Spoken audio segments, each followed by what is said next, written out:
వంట గ్యాస్ ధర గృహ వినియోగంపై 60 రూపాయలు, కమర్షియల్ గ్యాస్ పై 115 రూపాయలు పెంచడాన్ని సిపిఎం తప్పుపడుతుంది.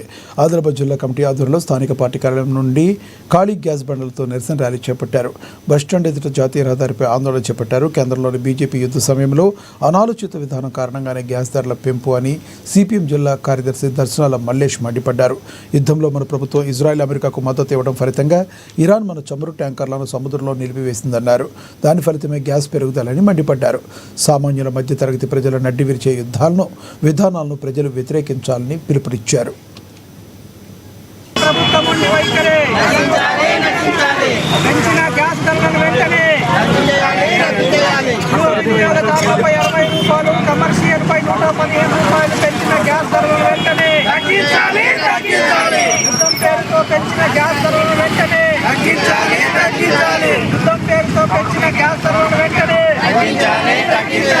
ప్రభుత్వము నిన్న గ్యాస్ ధర పైన 60 రూపాయల గృహ వినియోగదారుల పైన 60 రూపాయలు పెంచింది. అలాగే కమర్షియల్ పైన 115 రూపాయల చొప్పున రేట్లు పెంచింది. ఇవి నిన్ననే అమల్లోకి వచ్చినాయి. ఈ పెరిగిన భారము మధ్యతరగతి పేద ప్రజల యొక్క నడ్డి విరుస్తుంది. వెంటనే పెంచినటువంటి గ్యాస్ ధరల్ని రద్దు చేయాలని చెప్పి సిపిఎం పార్టీ డిమాండ్ చేస్తూ ఈరోజు నిరసన కార్యక్రమాన్ని చేపడుతూ ఉన్నాం. ఈ గ్యాస్ ధరలు పెరగడానికి ప్రధాన కారణము ఇరాన్ మీద ఇజ్రాయెల్, అమెరికా దాడులు చేస్తూ ఉంటే ఆ దాడుల్ని మన కేంద్ర ప్రభుత్వము నరేంద్ర మోడీ సమర్థిస్తూ ఉన్నాడు. ఇజ్రాయెల్కు మద్దతు తెలుపుతూ ఉన్నాడు. ఇరాన్ అనేది మన మిత్ర దేశము.